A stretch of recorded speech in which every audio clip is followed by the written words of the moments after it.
Magandang araw sa ating lahat. Sa mga viewers ngayon, humihiling po ako ng suporta bilang pag-like and share ng videong ito. At panoorin na rin ang mga YouTube ads. Halina't atin nang panoorin ang pangangaral ni Brother Eli Soriano. Hindi makakagawa ng lahat ng bagay.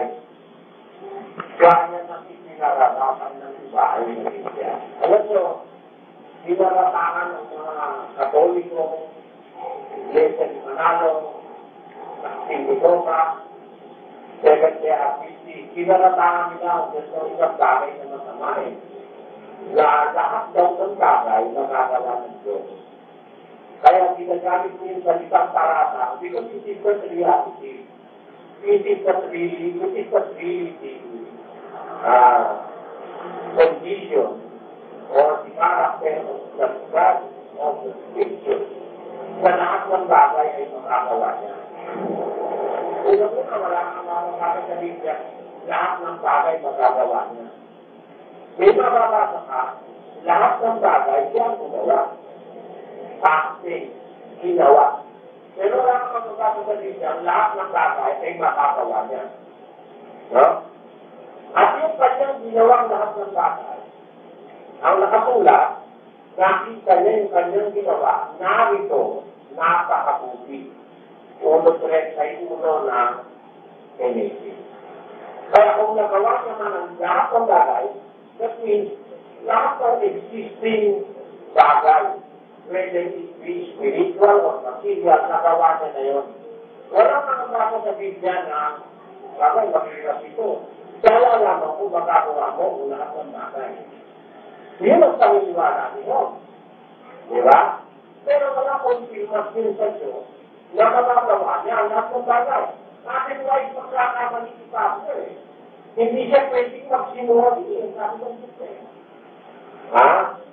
Kaya, yan sa punto na yan, ako naman open-minded naman ako eh. And before I say a thing, I carefully consider things which are written in the Bible. Kasi kung meron ganun na kasulat, okay lang naman sa akin, kung wala akong nakikita ng ganun. Ulang talaga yung ikaw. At isa pa, talaga yung ikaw, kasi siya dali ng training. Ha? Kung ibabatayin mo buong kapitulo 39, 38, 40, 41, hanggang ano ka dumating ng 41, may training sino kung ba't sinabi yun. Kita po na, kasi sinakwito kay brother, kay Manolo Pati. Sabi niyo po rito, kung inuruto lang po yung talata, eh ako dinamit na hindi ko naunawa.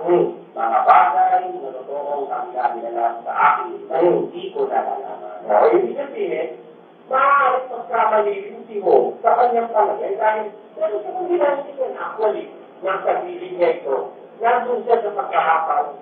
Hindi niya pa nasusunod yung greatest mystery in his life. After living a righteous life, nagkakaroon siya. Pero nga siya mga bata na nabali tungkol sa dito eh. He is in distress and everything can be resumed by a man who is in distress like you. Kaya naman sabi ko mga kapatid, sa Biblia, walang establisadong batayan na ang Diyos magagawa ang lahat ng bagay. Unang ko na may kukontra ganun. Maraming kukontra na talata dahil ang Diyos hindi makakapagsisinungaling. Hindi niya magagawang pakuhin ang kanyang sarili. May mga restrictions sa Biblia o kasi kaya lang. Pag sinabi mo ito sa mga taong bang sa Biblia, para ito nililimitahan sa Soriano. Hindi ko naman gusto, limitahan ng Diyos eh. Ako lang ay nagkataumanan ng palataya ng sinasabi ko sa Biblia. Ngayon, alam niyo pala kung ang ating Diyos eh, merong hindi magagawa. Tapos pala sa ating Diyos. Yung ating Diyos eh, may kahinaan. At may kamangmaan. Tapos pa rin sa ating Diyos. Ako, ang sinabi niya, meron hindi magagawa. Kung talagang ang sinasabi ng iba, na lahat daw ng bagay magagawa niya, paratang lang nila. God does not say amen to that kind of presumption. Ayan, maling pagkakilala ng tao, inukol mo sa Diyos na ang lahat ng bagay kaya niyong gawin. Mali yun. It is not biblical, it is not sensical, it doesn't apply to the God of the Bible, because the God of the Bible says na there are things which He will not and He cannot do. Yan, maaari sa mga bisita, bakong nakikinig. Para ba, lalabas, last thing mo ito natin sinasabi. But it is only last thing mo way. So those people who do not understand the real meaning of the truth about the God of the Bible. Nakakalamin natin mga kapatid, bakit kapalaran natin yun? Why does it work in our favor? Na ang ating Diyos may kahinaan, may kamaunahan, hindi magagawa lahat ng bagay, isa-isahin po natin ito sa pagkakataon ito. Ibigyan natin ang ating pag-aaral. Mayroon bang kahinaan at kamaunahan ng Diyos na ipinakikilala ng Diyos? Ito galit na galit sa akin yung isa. Yung mga ano, sa radyo nilagalit sa akin eh. Nagkulong pinakatiwalaan, may kahinaan at may mga ng Diyos. Parang minimelos kurang ng Diyos. Sabi ko, para isiguramos itong mga tao ito na para kung pagkatinanggap mo yung nasa Biblia, minimelos mo ang Diyos. It's not my intention na huwag na huwag mangyari. Ha? Mamatay na sana ako bago kong pinuti ng Diyos na lumalang sa akin. Huwag sanang mangyari. Hindi ko intention kahit kapiraso na minuti ng Diyos na Biblia. Ha? Kung meron akong itinagalang na bagay sa aking buhay, paano lagi ng Diyos. Alam na Diyos kung paano ako natatakot sa Kanya. At palagay ko, kung hindi rin natakot kayo sa Diyos, kapareho na rin ako ng ibang mga ministro ng religion. Kaya lang siguro ako nakakatigis ng ganito. At nagtipigil. Dahil meron na akong takot ng sa Diyos na yun. Hindi ko siya pwedeng inusin sa ilanman. Parang yung sinabi ni Pablo, hindi kami makagagawa ng anumang laban sa katotohanan, kundi ayon sa katotohanan. Kaya nakikiyak ni Pablo yung kanyang sarili. Para masabi mo yun, ano? Pakinggan nyo, ha? Pagkaya natin. Ikarawa Corino 13:8. Sapagkat kami walang anumang magagawang laban sa katotohanan, kundi ayon sa katotohanan. And Paul is very sure of himself. Sigurado niya sa niya, wala kaming anumang magagawang laban sa katotohanan, kundi ayon sa katotohanan. Alam ni Pablo, hindi ka nagsisinungaling sinasabi niyang madalas yan eh. Ako ika'y puro sa mga lintil, sa pananampalataya, sa katotohanan, hindi ako nagsisinungaling. Okay, ano yung ibig sabihin? Ako, naniniwala ako dun sa Diyos ng Biblia. Kaya pag nabasa ko yung sinabi niya, ano isip niya? Ang pakiramdam ko, parang hindi ko kayang kapusin. Hindi ko maintindihan yung sinabi niya. Ang first actuation to is maniwala. Kasi sabi niya then, doon ko lang ang hahanapin ng dahilan. Pero, maghahanap sa muna ng dahilan, ako mamaniwala, hindi totoo sa Diyos. Hindi ka makasiyos. Ang makasiyos, naniniwala muna bago maghanap ng dahilan. Hindi tuho ko sa Diyos. Maaari ka sa tao bago ka maniwala kung ano sa muna ng dahilan. Dahil ang tao, nagsisinungan, pero yung Diyos, katiwala, dapat magtiwala ka muna bago ka humingi ng kaliwanan sa Kanya.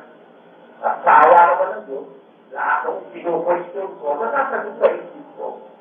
Alam ko, sa iman, mga maraming bagay na sa umpisa hindi ko natanggap na maintindihan ko agad. Pero naniniwala ako dahil sinabi yun.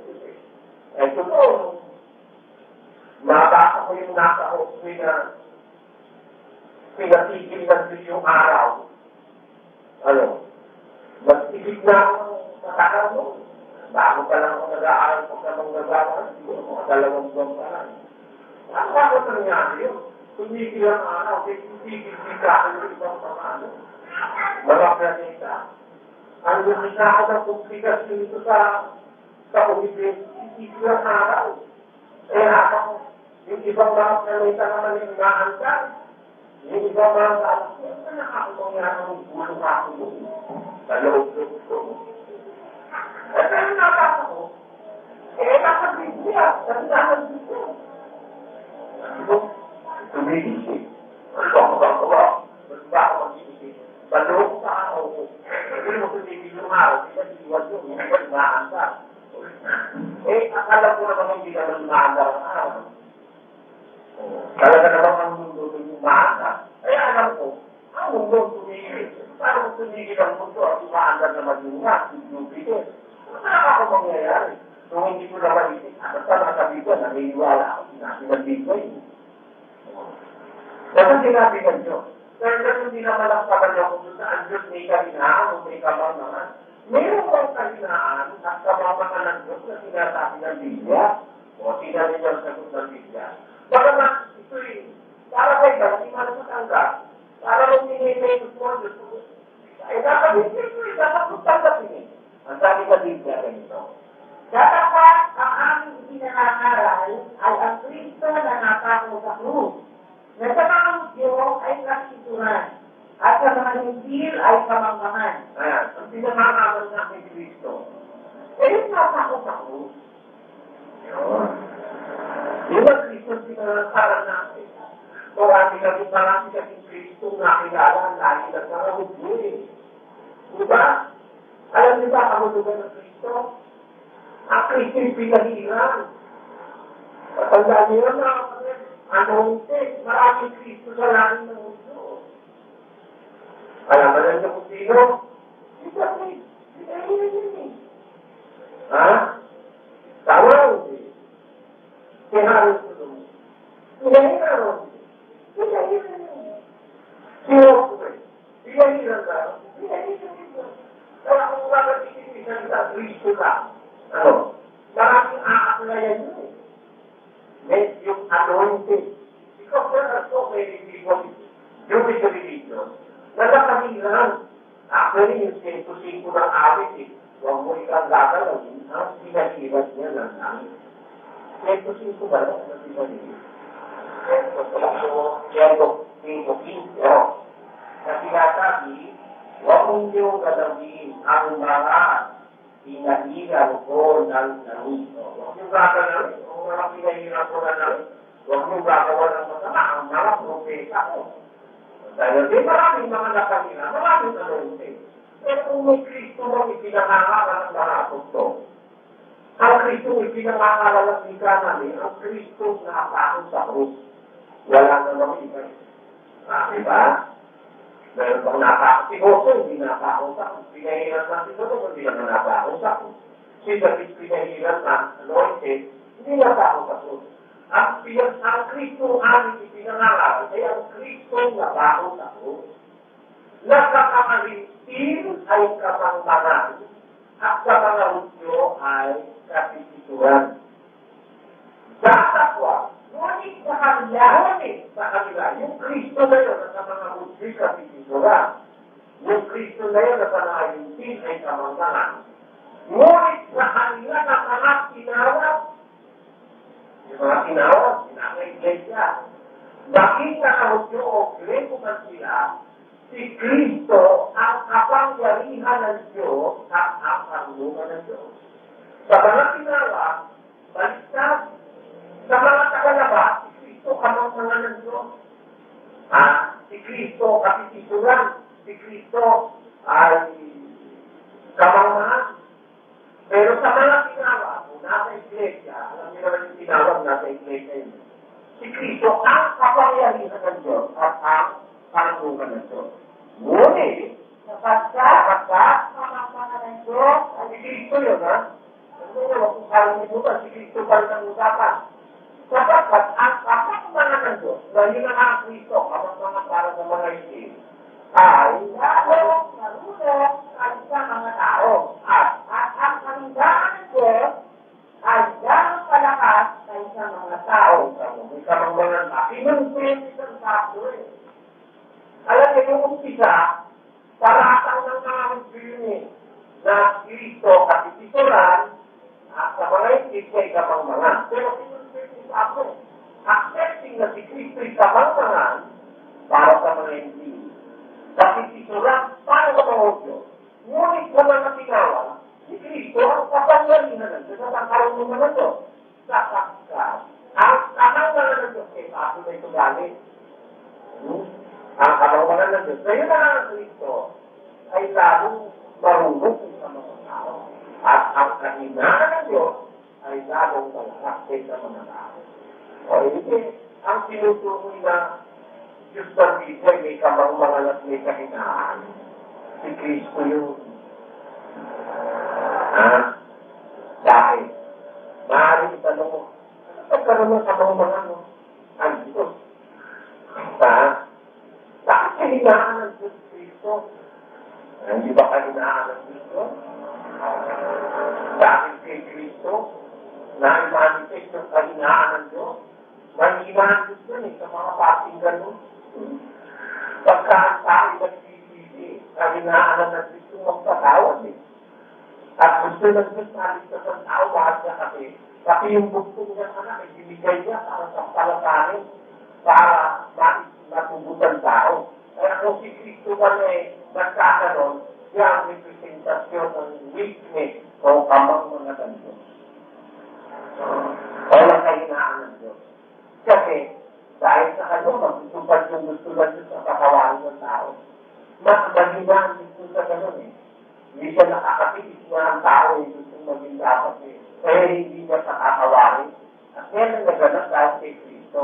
Si Kristo ang sinatawag sa Biblia, kamangmangan ng Diyos at kahinaan ng Diyos. Ang pinag-uusapan lang naman natin dito, ayoko mag-i-elaborate, nakakaba eh. May kamangmangan ng Diyos mo. Hindi na mabasa. May kahinaan ng Diyos? O wala? Na mabasa eh. At yun nga si Kristo, representing the foolishness and the weakness of kasi ng kanyang kamangmangan at ng kanyang kahinaan. Dahil si Kristo ang tumubos sa kahinaan sa kasalanan ng tao, dahil sa kanya ay hindi ini-insist ng Diyos yung kanyang parusa. Pinakita Diyos sa bagay na yan, so, yan, mahina Diyos. May weakness siya ng pagpapatawad sa tao. May hindi siyang magpatawad. Ano? Ganyan ang Diyos na dito eh. Yun ang Diyos na hinahangaan ko. At sinasampa ko sa araw at gabi ng buhay ko.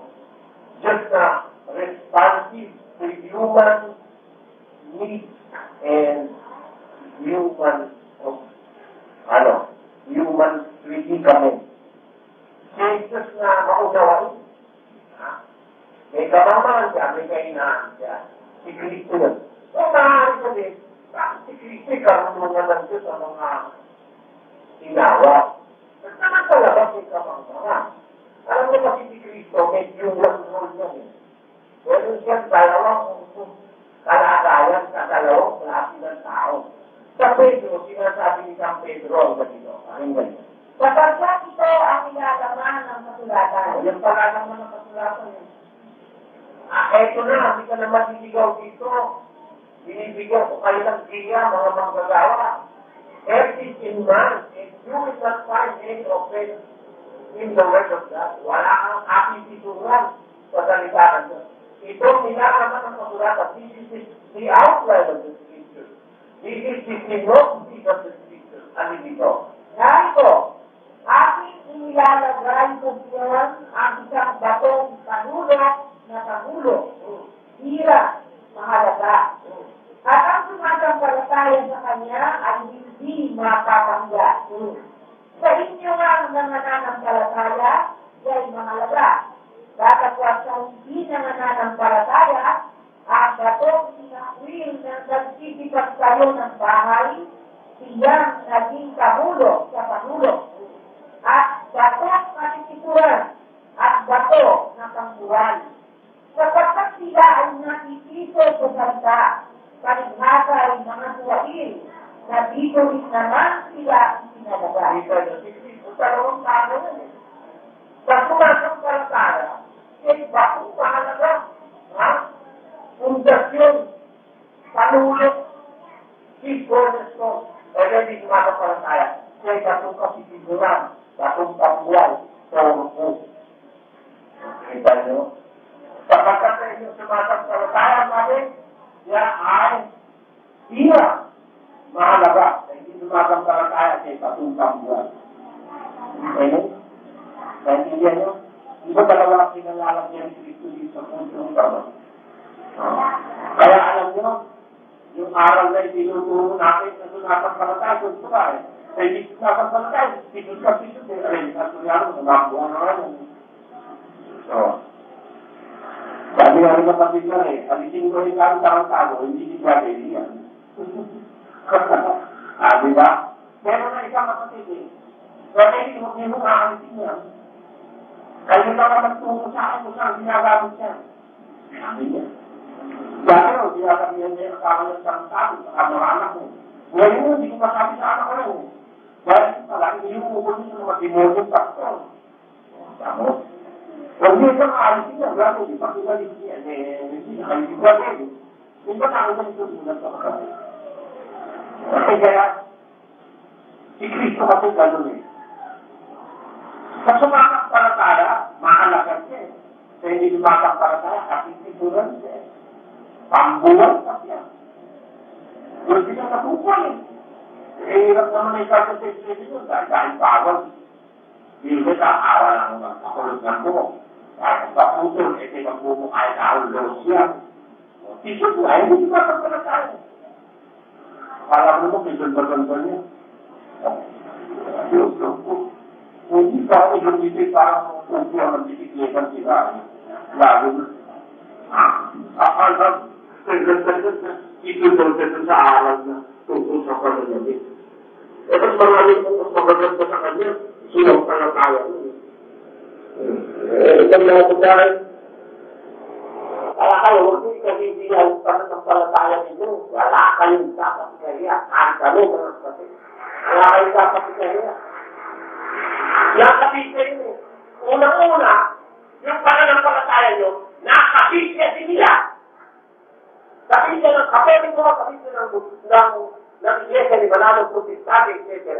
Nandun yun, Diyos Pwede ng Timoteo. O, sila dapat mahiya sapagkat they are pretending to be Christians, but they disregard the doctrine for Christians. Diba? Kung sila dapat mahiya sa tayo dito. Kung di tayo niinom ng alak, di tayo nakikipag-disco, ba't kayo mahihiya? Hindi ka naglalaki, ba't ka mahihiya? That is something you have to be proud of. Hindi ka dapat mahihiya, hindi ka naglalaki. Hindi ka dapat mahihiya, hindi ka nag-inom ng alak. Sila mahihiya. Kaya lang, hindi mo aasahan sila mahihiya dahil sila walang kahihiyan. In the real sense of the word. Kaya alam nyo, yung Kristo kasi dual yan eh.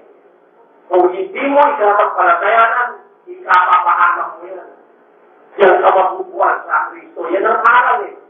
Kung hindi mo sinampalatayan, nabubuan ka eh. Pero pag sinampalatayan mo, tayanan mo eh, ikaw naman ay maliligtas. Diba? Mahalap ka yan eh. Diba? Eh, meron tayo kapatid, ang way of life niya eh. Makatulong. Ano bang gawin niya sa buhay? Gusto niya makatulong. Ano bang panukala niya? Gusto niya makatulong. Hindi siya nahiya. Dahil lumisan nga eh. Sabi ko, kapatid, bakit hindi naman kapatid dyan misis mo eh? Sinama mo pa sa akin. Ang pinag-uusapan natin, ang uloy. Ang napisod niya. Madali. Ang napisod siya, hindi siya sa Diyos. Sabi niya, asawa ko siya eh. Dapat matulungan ko siya. Kaya sinama ko siya kayo. Sabi niya, malaan niya na talagang kinikita ko, may bahagi doon ng Diyos ko. Hindi para sa kanya yun. Dahil siya nakita ang may-ari ng katawan ko, pero ang may-ari ng buhay ko, Diyos. Napunta ko, ano niyo ba kapatid? Yung babae naman nakakamakaba ng kagano'n, titingin-tingin, ikot-ikot sa mata. Hindi ko alam kung ano mangyayari, kung matitigil ko hindi.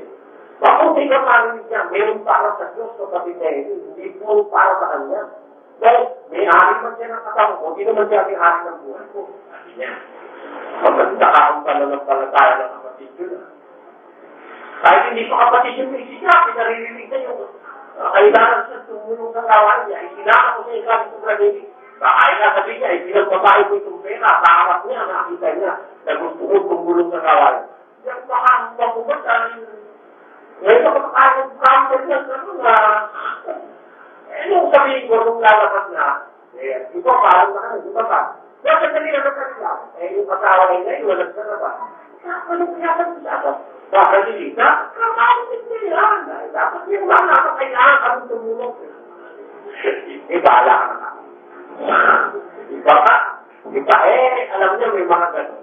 Udyok din naman ang espiritu ng Diyos yun. Pagka hindi labag sa akin, udyok ng espiritu ng Diyos yun. Wala ka makasalubungan gano'n. Meron siya talaga paninindigan na dapat siya tumulong sa tao.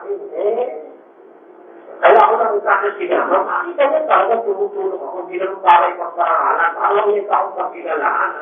Ako nagtatrabaho, hindi lang para sa amin. Dapat magbigay kami sa para sa Panginoon dahil ang Diyos ang may-ari ng aming buhay. Ngayon, baka hindi ka sumasampalataya, nakikisip ka mo, binibigay para kay Surya, pero yung aral, dalawang natin pag hindi mo sinampalataya ng Jesus ka, papapama.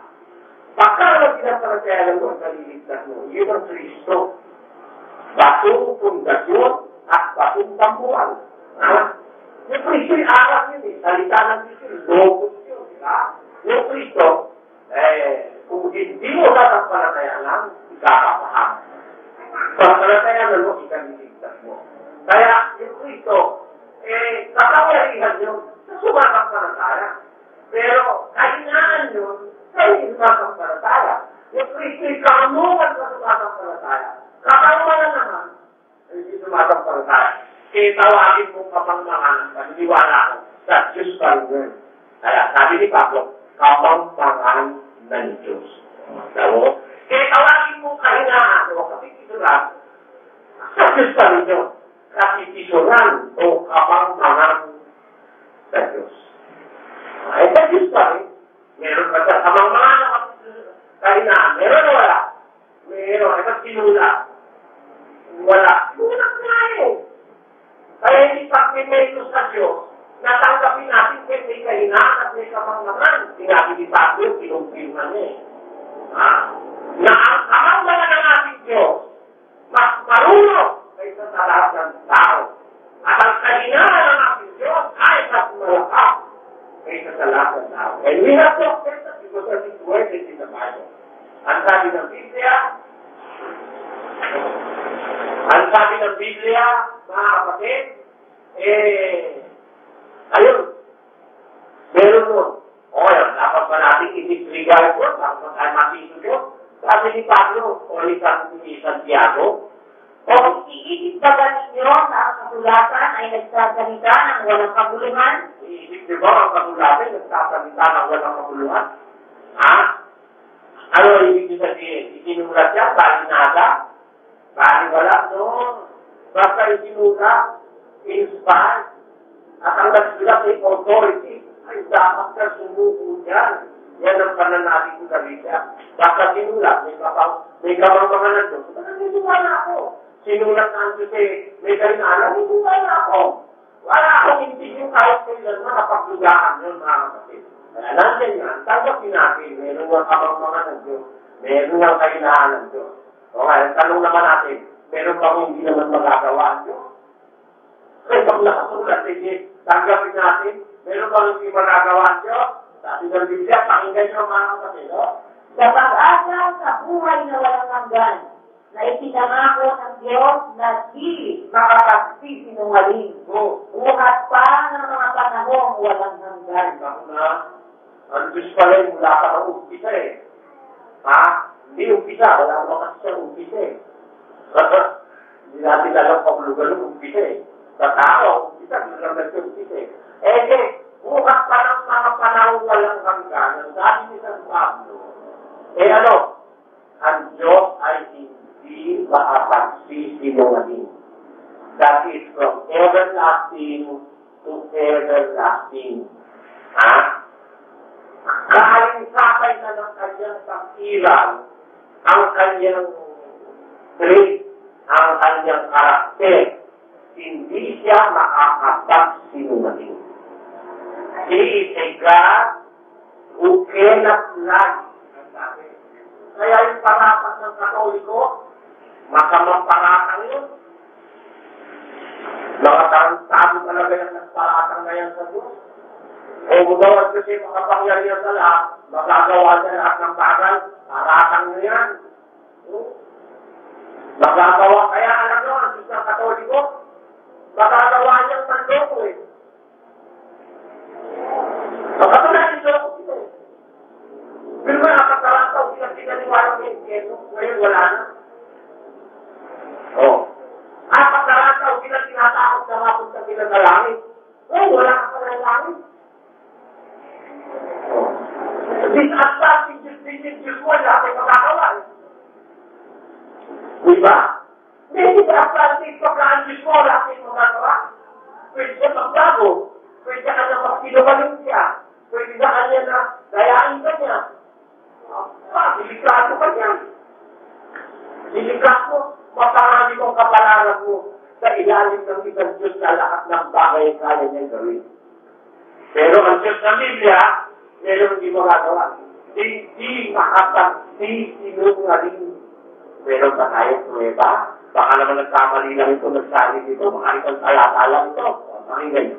Upang sa dalawang bagay na di makabago, na diyain di maaaring ang Diyos ay maghulaan. Ito mo, sa English, That by two immutable things in which it was impossible for God to lie. ito mo, that by two immutable things in which it was impossible for God to lie, we might have a strong consolation who was led or refused to lay hold upon the hope set before us. Ang sabi ni Apostol Paul, it was impossible for God to lie. Tapos hindi lahat magagawa ng Diyos ng Biblia, hindi siya pwede magsinungaling eh. Kaya bularan eh. Lahat magagawa ng Diyos eh. Nakatakot sa Diyos mo. Wala kang assurance yan sa Diyos mo na yan. Hindi yan ang Diyos ng Biblia. Katoliko, magpunos-tili kayo. Yun mo, Diyos mo kaya lahat gawin.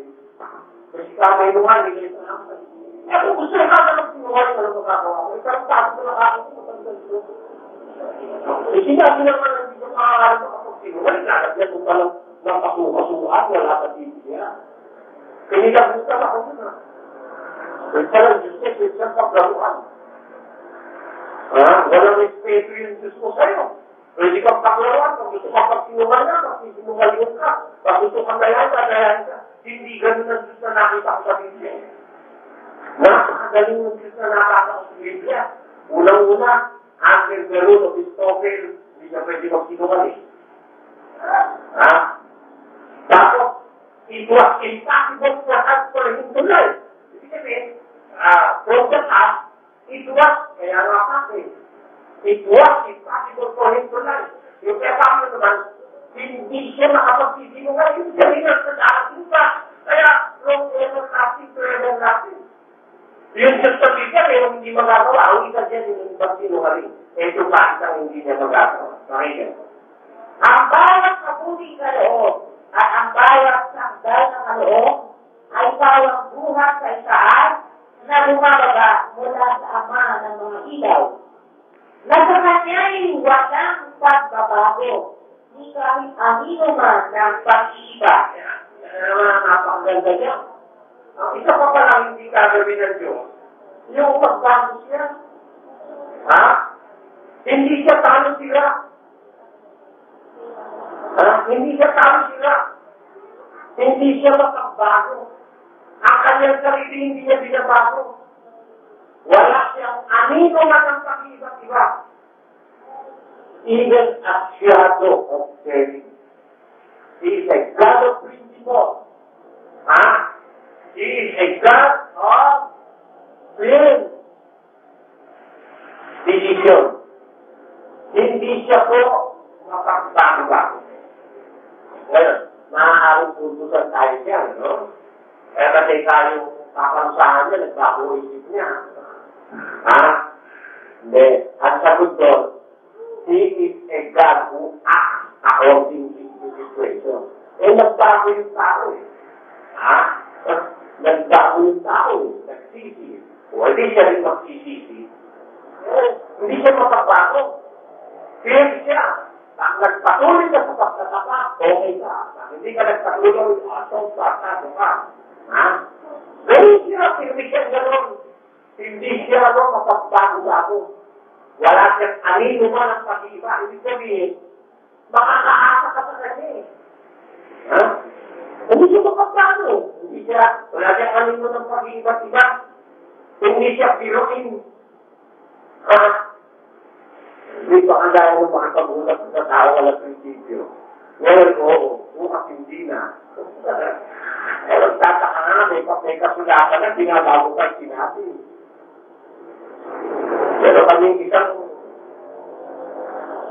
isang nautakan eh. Naningin. Nagbayad naman kami doon sa sinising eh, kahit wala kami pera.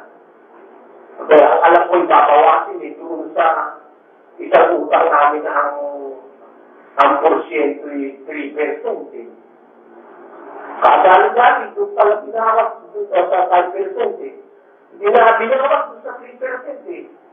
Kaya usapan namin, ang binabayaran namin yung 5%. Kaya yung mga bigyan yung pera, doon ibinawag sa 3%. Dahil isip ko, may katwila naman para siya doon niya ibawag sa 3%. Kasi mas malaki tubo niya pagkato sa 5%. Eh, di ba? Kaya doon niya binawag sa 3% yung sa 5%. Ano ganun tao eh. Naaatin niya na mawala siya yung karangalan niya sa'yo eh. Basta makinabang lang siya. Ang Diyos hindi ganun eh. Ang Diyos pirmi. Hindi siya nagbabago. Wala siyang anino man ng pag-iiba-iba. Meron siya hindi magagawa. Hindi siya makapagbabago ng pagkaksa eh. At hindi siya nag-iiba-iba. Kaya lang paniniwala ng mga Spanish, si Kristo raw yung ama, kalukuhang paniniwala yun. Kung naman hindi nagbabago, hindi nag-iiba-iba si Kristo, nagkatawang tao eh. Nagpakababa. Diba? Ang Kristo nagpakababa, nagkalimang nakitulad sa tao, yung ama, nagbabago na hindi. Infinite yun, Espiritu ng nasa langit na makapangyarihan sa lahat. Hindi siya nagbabago, si Kristo nagbagong pang anyo.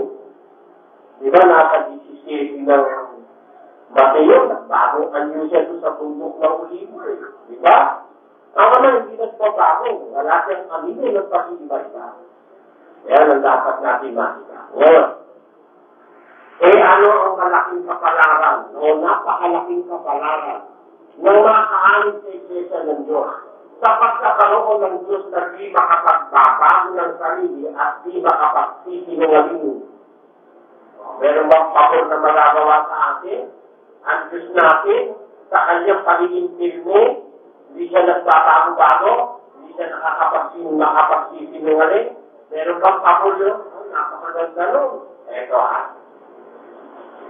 sabi ng Biblia, ang Diyos ay tapat. Tapat na yun eh. Nung mabasa ko yun, na-solve na lahat ang aking iniisip eh. Kaya pala ako ang Diyos ay hindi nagpapago. Walang dapat makunin sa kanya. Nasa kanya ang lahat ng gabi.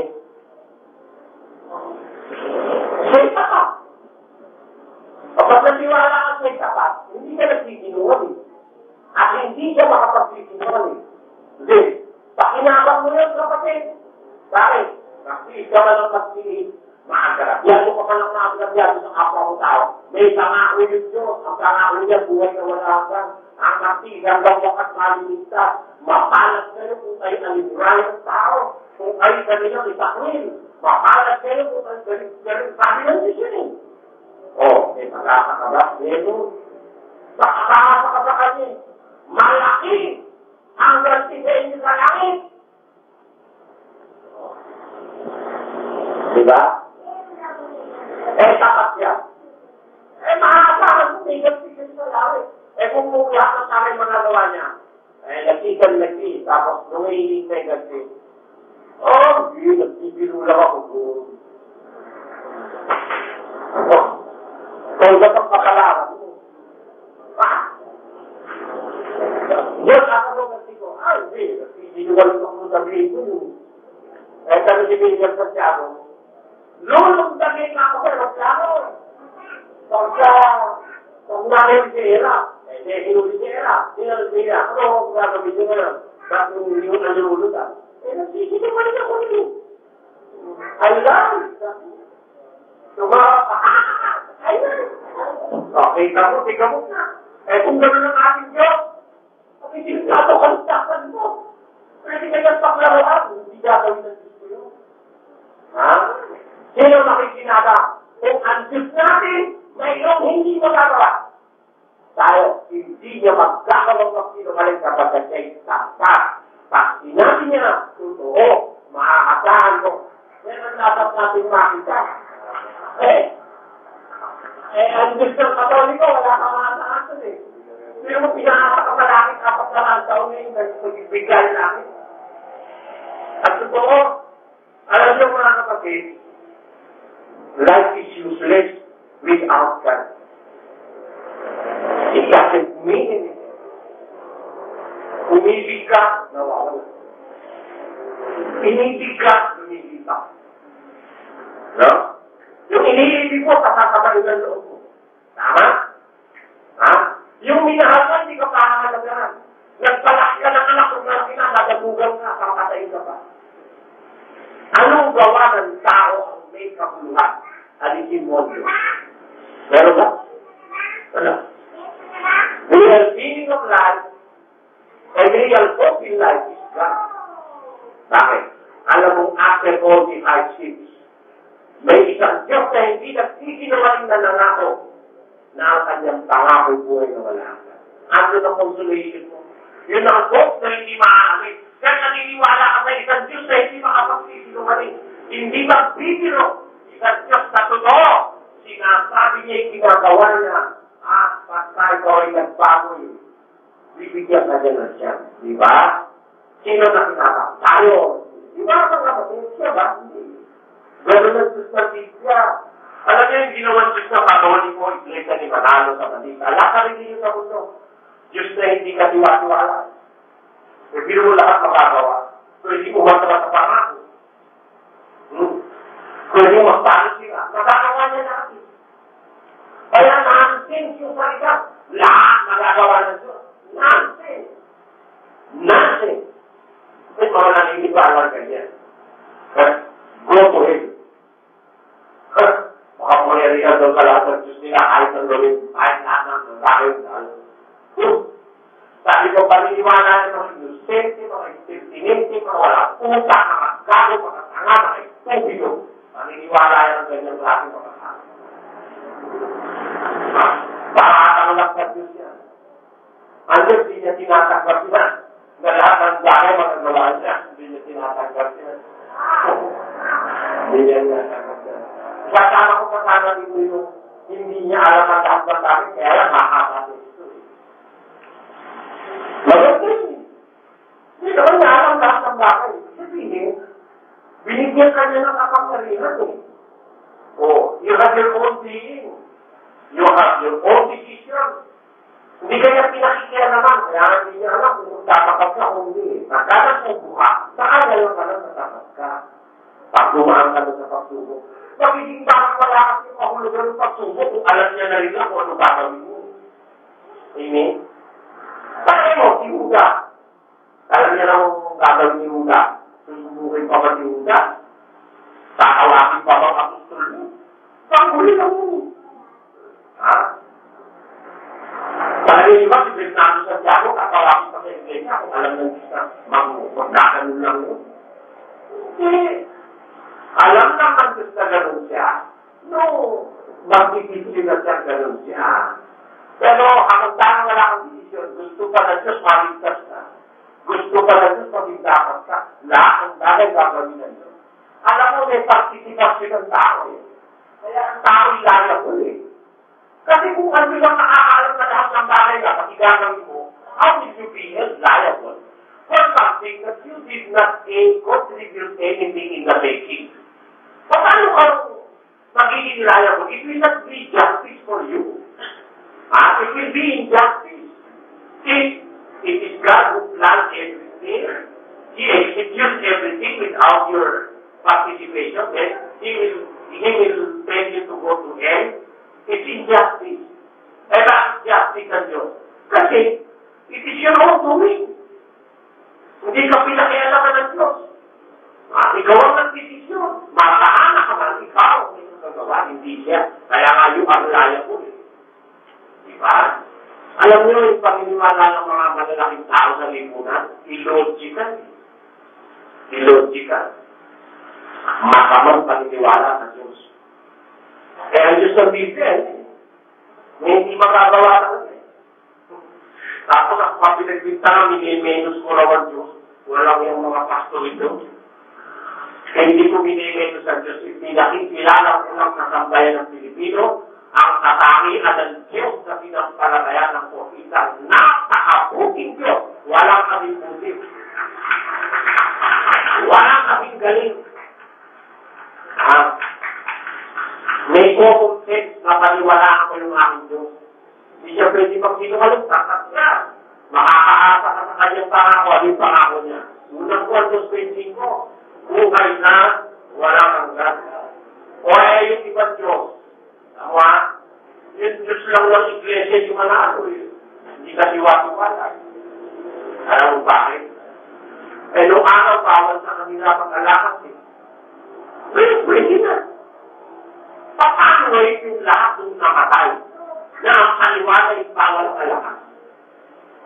Di naniwala ba yun ang namatay ba yun ang mali ang pananampalataya? Ano? Paano naniwala nung araw 1939 na si Kristo'y tinatawag na Diyos? Ha? Ngayon ay ayaw nila, ay tawag na nang ayaw nila maniwala si Kristo'y tinatawag na Diyos. Paano pakikita sa langit doon eh, kung nalalakot na. Malangit dawa, sumalangit dawa, sabi ba, paano doon? Hindi naman ako kagaya ng ibang sumaligpirito ka. Sa akin naman eh, gusto ko rin papunta ka sa langit, ipwede sa Diyos yun, ano magagawa ko? Kung nakita ko sa langit yung mga unang kaanin ng iglesia ni Manalo, ano pasano ka mo? Ano ba masamang masasabi ko? Baka mali mo, kinaawaan ng Diyos yun. Eh, meron naman prerogative ang Diyos maawa. Eh, kung nga, tao pa lang eh. Di ba, tao lang tayo. Minsan, meron tayo sariling decision. Pinaglalaman pa natin. Eh, ako may sabi. Ako may sabi pa kasi Mary. Ako nung ba? O, sige, okay na. Walang may sabi. Matindi yung panintigan mo. Ako may sabi pa rin. Siguro, alam niya, makugulat niya. Nakugulat nga niya. O, sige na. Wala naman ang may sabi. Okay lang ako. Isa-isa nakugulat din ako. Nakugulat kayo, makugulat nyo. Subukan nyo. Di ba? Kasi ngayon, ano na dito sabihin? Kaya ang Diyos ng Katoliko, alam nyo? Naku, wala kang assurance. Ang Diyos ng Iglesia ni Manalo, wala kang assurance. Binuod sa panahon, bawal ang alam. Yung Iglesia ni Manalo, Iglesia ni Manalo. Ha? Isang panahon ang anak nila, si Kristo yung tinatawag na Diyos, ngayon hindi na. Kaya makikita ka lang kung sakali makikita eh. Panginoon kong Diyos, Panginoon sa Jesus, sabi ng isa. Narinig isa. Ha? Ano? Hindi! Bakit? Hindi pwede talagang Diyos yan. Tao yan. Kaya lalata talagang pag-didiskusyon yung dalawang iglesia ni Manalo eh. Yung namatay noong 1939, saka yung namatay 1954, makaawa yun. Baka magbabag pa yun doon. Kung makikita ka lang, alam mo kung bakit? Magkaiba ka niniwala. Eh, ang Diyos pa ng Biblia, ano? 24. Ano sabi ng Diyos ng Biblia? Anak ko, matakot ka ng Panginoon at sa hari, at huwag kang magsalamuha sa kanila na mapagbago. O, kita mo. Huwag ka magsalamuha sa kanila mapagbago. Sino yung iglesia Katolika? Noong araw, ang misa,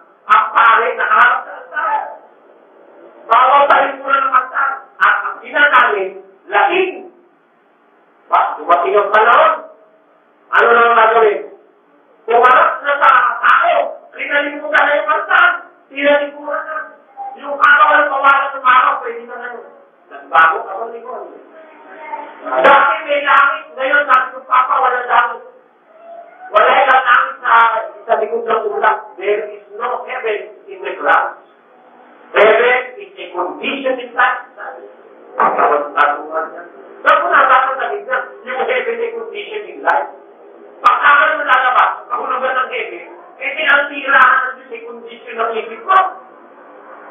Hindi ba namin tinirahan ng Diyos? Eh, definisyon ng Papa yung langit daw, kung di sinigay. Okay, kaya kayo, nagkasyos kung magkabuhay ka. Kaya kung nagkasyos, nakakabang na Diyos mo. Eh, di ba po yung Papa mo? Bigay na nila, ang Katoliko. Yan ang akin ng Diyos mo, nagpapautaro. Sa Hormuz naman, noong araw, bawal ang isang negro, kaping ministro ng Hormuz. Dahil ito, mga negro, sinupa. Sino ba dahil ang mga negro dyan?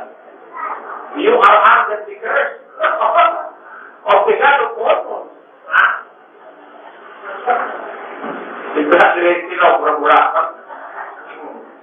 Kaya kayo, pwede na mag-ministro ang negro. Mapagbago ba ang Hormuz o hindi? At yung mga mapagbago ba o hindi? Nagbabago rin. Dati, paniwala raw nila, lahat ng gobyerno, lahat ng institusyon tinigil ng tao, at timon nila, eh, nung kanila ipusigis nila ng gobyerno ng Amerika, nagbago na tigsan din. Ano tayo? Kaya, pagka-stable lang, bawal ako ng TV. Nung meron siyang papay sa TV ng television, hindi na bawal.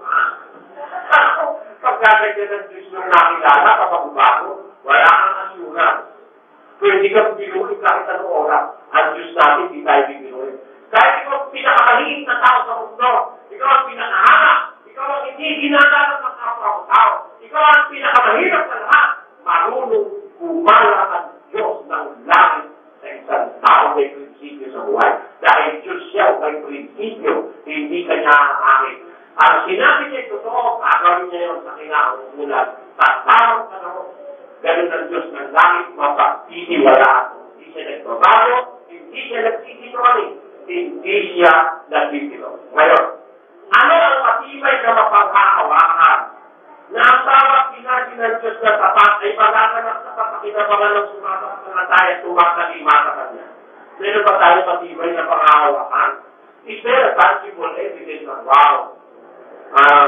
The truthfulness and the faithfulness of our God na hindi tayo maaaring makapagduda sa Kanya.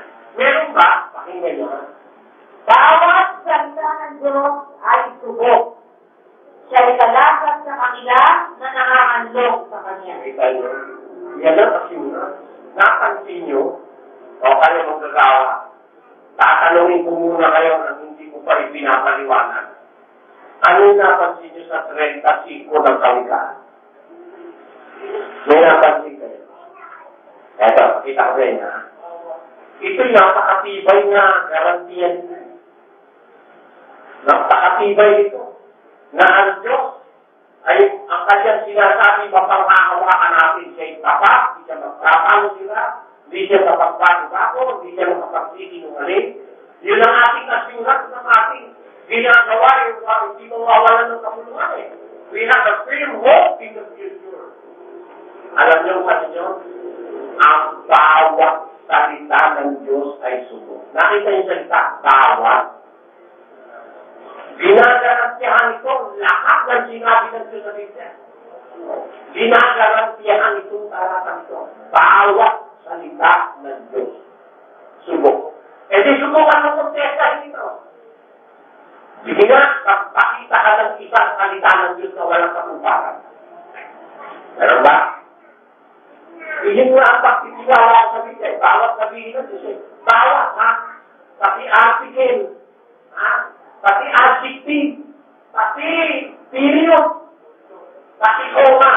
Pagkaka-Diyos ng galing. Mapagtitiwalaan.